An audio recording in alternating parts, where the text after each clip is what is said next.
Hey, welcome back. Today we're learning about Algeria. Algeria, a land of endless deserts and profound history. It has a population of 47 million, so this is the largest that we've looked at so far. Something else to note, it's also the lowest in density. So Afghanistan and Albania so far have been lower density countries, and this is actually the lowest by quite a bit. So the population is greater, but it has a lower density compared to Albania. So to me, what this sounds like is there's a handful of large cities, and then the rest of the country is fairly bare. So let's look into Algeria. So this is our first country in Africa, and Algeria is actually the largest country in Africa. So that's a bit of a trivia question there. What's the largest country in Africa? From the looks of this, you might think it's the Democratic Republic of the Congo, but actually Algeria is a little bit larger. So we can see it borders several of these African countries. It does have access to the Mediterranean Sea and therefore the rest of the world. Most of the population looks like is located on that Mediterranean Sea.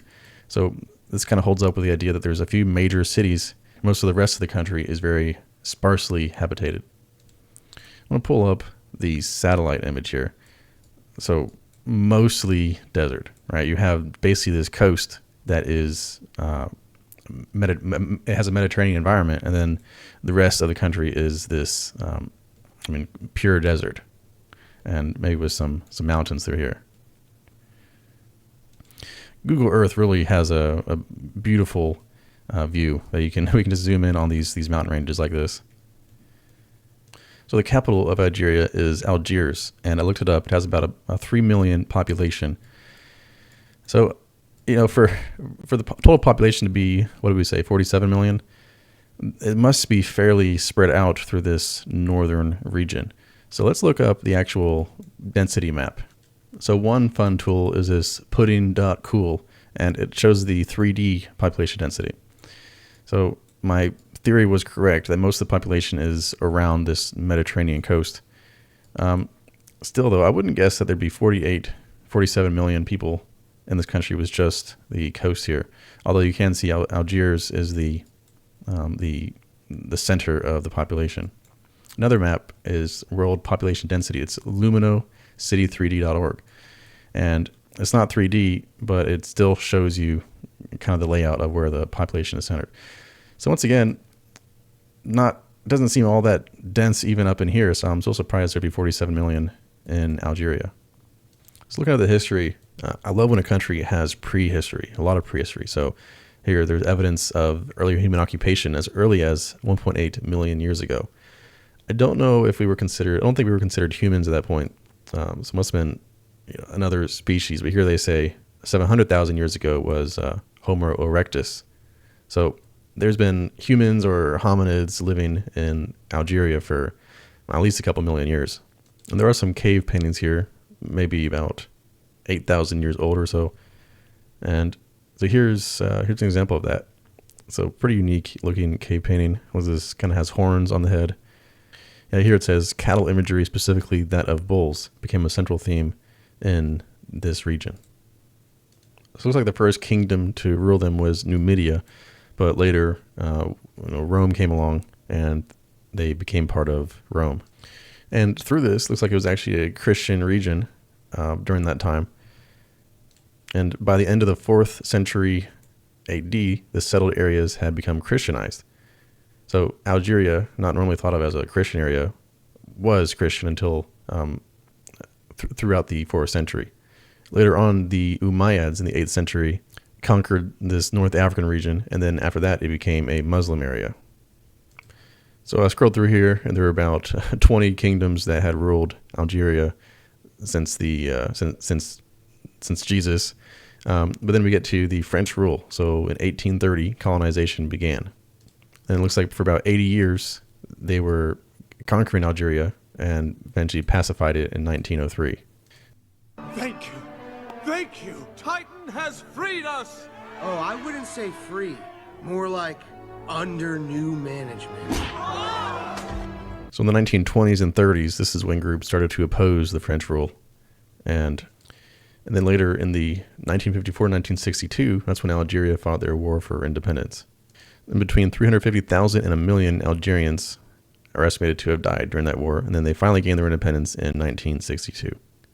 So looking at Algeria's population, they're still growing, but not growing as quick as other African countries. The sub-Saharan African countries are going to grow much quicker. We can see, though, they do have a large bubble that's around newborn to about 15 years old right now. So if we zoom out a few years, we're going to see that bubble go to maturity. And once this bubble starts to reach about 30, so somewhere in here, then that's really the most productive time of someone's life. So typically you see economies really grow steadily during a time when you have a bubble like this. And so around 2050, we would expect that bubble to be right around their prime age. So looking at their pyramid in 2050, it's not a bad pyramid. Your older population is actually less than this middle population. And then the youngest generation is not that much smaller than this older generation. So, when this middle generation grows up, the younger generation won't be too burdened by that older from once they grow older. And at the same time, this middle generation is not burdened by this older generation. So it's not a bad looking pyramid for them. Okay, we're going to learn some fun facts about Algeria. It's the largest country in Africa. We already learned that. So Arabic is the language spoken. So Algeria had a civil war from 1992 to 2002. Natural gas is, so apparently they make a lot of natural gas. So I looked up natural gas reserves by country ranked, and Algeria is 11th. So they have quite a bit of reserves. A staple food are dates, and Algeria once had a camel cavalry in the Sahara Desert. Looking at their currency, they use the dinar. So let's look up dinar to USD. So $1 buys about 130 dinars. And if you look at the chart, the dinar has weakened quite a bit in the last 15 years. So dinar used to be able to buy, back in 2010, a dinar used to be able to buy 1.4 cents. And now it only buys around 0.8 cents. So the value of it has about halved in the last 15 years. So that means your dollar would go twice as far now compared to 15 years ago. Something I'm always curious about and kind of gives a more better full picture of the country is who are their allies. So is Algeria a U.S. ally? No, they're not a formal U.S. ally, although they do share a strong and growing partnership. Are they allies with Russia? So Algeria currently has very strong relations with Russia. They're also have a strong partnership with China. So this shows that they're more to the Russian-Chinese sphere of influence, and they're less allied with the United States. And this might be even more insightful. Are they an ally of Israel? So they have no official relations, and Algeria is part of the Arab League boycott of Israel, and it does not officially recognize the state of Israel. So I think that's pretty insightful. The countries allied with the United States, they obviously do recognize Israel, while kind of the more Russian sphere of influence would not recognize Israel. In fact, they refuse entry to any person holding an Israeli passport. And furthermore, are they an ally of Iran? And yes, they're one of the few Arab nations that is willing to cooperate with Iran. So who are the enemies of Iran? Of Algeria. Well, here they have their enemies as Morocco. So Morocco is one of their border countries, and there's a Western Sahara conflict. France, I guess that makes sense, right? When they had to fight for independence from France. And also they have Western powers listed as enemies. And it's sometimes critical of the foreign policies of Western countries, especially when there's interventions in the Middle East and North Africa. So here's a news piece. Algeria to expel 12 French embassy officials. So they had asked 12 French embassy staff to leave the country within 48 hours.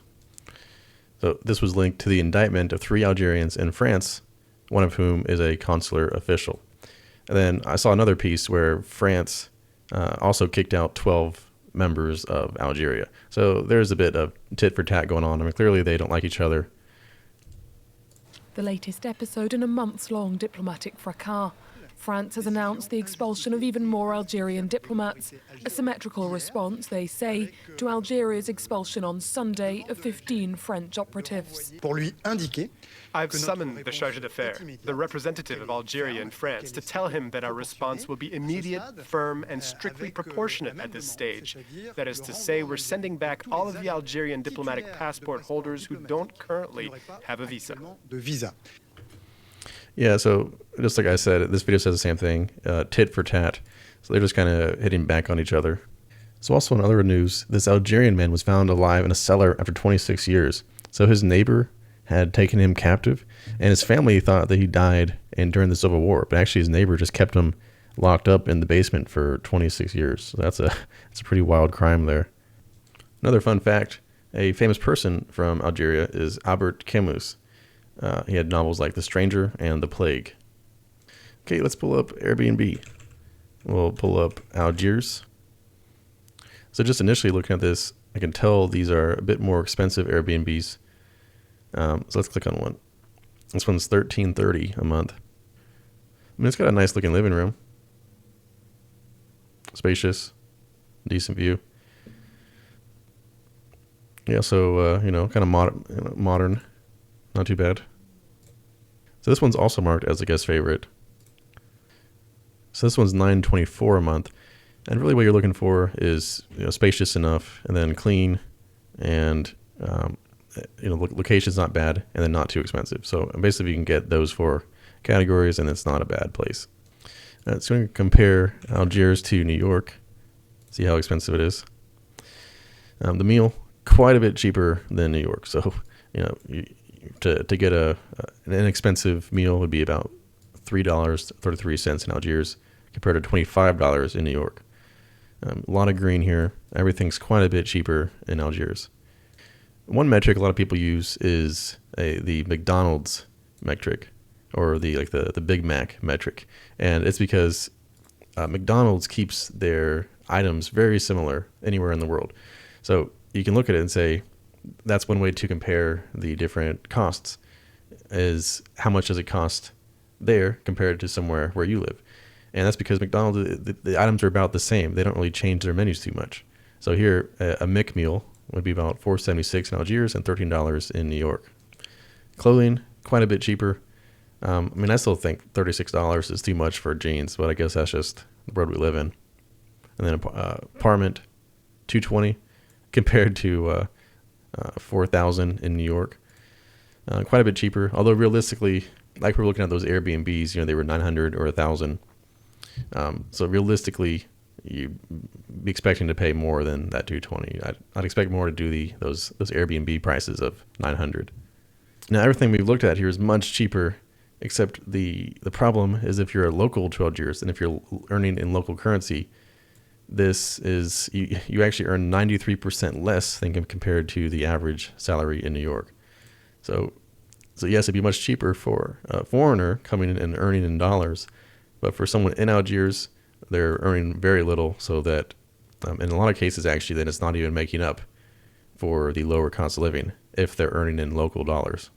Before we go, I just wanted to play around with the Google Map a little bit more and just kind of see what might pop up. So we're going down to an Algiers, click on some random places. Oh, we're in a store. Okay. All right, trying another place. This is supposed to be the Great Mosque. Oh, wow. That's pretty. So this was called the Great Mosque of Algiers. And yes, that's that's a very beautiful space. Very, very large. That's an impressive. There's the people for a scale. And then we can zoom up and look at that. So this is a very impressive structure. So one last thing, here's their flag, and it looks very similar to the Pakistan flag. So if I wasn't paying attention, I would probably confuse it with that. It has the same moon crescent. So the green represents Islam, and the white symbolizes purity, and the red crescent symbolizes, it's an Islamic symbol. And the flag was adopted in 1962, so they've had this flag since their independence. All right, so thank you guys for watching. I hope you learned something. I know I did. It's always beneficial to go through and just take a few minutes and learn about these countries, and it's very eye-opening. So thank you for watching, and I'll see you in the next one.